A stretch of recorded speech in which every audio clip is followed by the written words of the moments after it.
கர்த்தருடைய பரிசுத்த நாமத்திற்கு மகிமை உண்டாவதாக. இன்றைய வேத வசனம் நீதிமொழிகள் 21:2. கர்த்தரோ இருதயங்களை நிறுத்து பார்க்கிறார். மனுஷன் முகத்தை பார்க்கிறான், கர்த்தரோ நம்முடைய இருதயத்தை பார்க்கிறார். நம்முடைய இருதயம் திருக்குள்ளதும் மகா கேடுள்ளதுமாய் இருக்கிறது, அதை அறியத்தக்கவன் யார் என்று வேதத்தில் வாசிக்கிறோம். சங்கீதம் 139 தாவீது ஜெபிக்கிறார், தேவனே என்னை ஆராய்ந்து என் இருதயத்தை அறிந்து கொள்ளும் என்று. நாம் எப்படிப்பட்டவர்கள் என்பதை தேவன் அறிந்திருக்கிறார். நம்முடைய இருதயம் சுத்தமாய் இருக்கும்போது நாம் தேவனை தரிசிக்க முடியும். நம்முடைய இருதயம் உலக கவலைகளினால் பாரமடையாதபடிக்கு எச்சரிக்கையாக இருக்க வேண்டும். இருதயத்தில் உள்ள கவலை நம்மை ஒடுக்கும். நம்முடைய இருதயம் கர்த்தருடைய கட்டளைகளை காத்து கொள்ளும்போது நம்முடைய இருதயத்திலிருந்து ஜீவ ஊற்று புறப்படும்.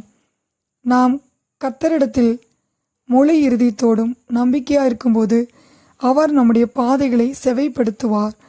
எசேக்கியேல் 36 வாசிக்கிறோம், அவர் நமக்கு கல்லான இருதயத்தை நம்மிடத்திலிருந்து எடுத்து போட்டு சதையான இருதயத்தை நமக்கு கொடுக்கிறவராய் இருக்கிறார்.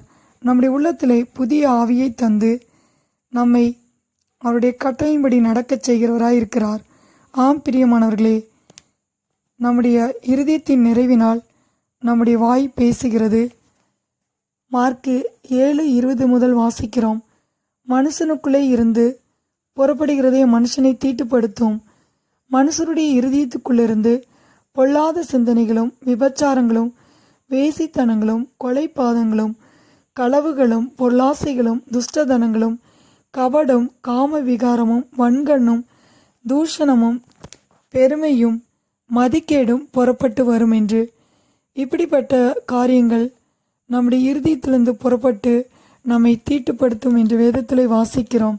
ஆம் பிரியமானவர்களே, நம்முடைய இருதயத்தை கர்த்தருக்கு நாம் கொடுக்கும்போது கர்த்தர் நம்மை மாற்றுகிறவராய் இருக்கிறார். தாவீது பாவம் செய்தவுடனே நொறுங்குண்ட இருதயத்தோடு ஜெபிக்கிறதை பார்க்கிறோம். தேவன் தாவீதின் பாவத்தை மன்னித்தார்.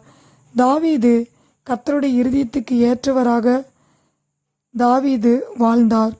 நம்முடைய வாழ்க்கையிலும் நாம் கர்த்தருடைய வார்த்தைக்கு செவி கொடுக்காமல் இருக்கும்போது நம்முடைய இருதயம் கடினமாகிறது. நம்முடைய வாழ்க்கையில் நாம் கர்த்தரை முழு இருதயத்தோடும் நேசிக்கும்போது, அவருடைய கற்பனைகளை கைக்கொள்ளும்போது நம்முடைய இருதயத்திலே கர்த்தர் வாசமாய் இருப்பார். நீதிமொழிகள் 21:2 வாசிக்கிறோம், கர்த்தரோ இருதயங்களை நிறுத்து பார்க்கிறார். கர்த்தர் தாமே இந்த வார்த்தையை ஆசீர்வதிப்பாராக. ஆமென்.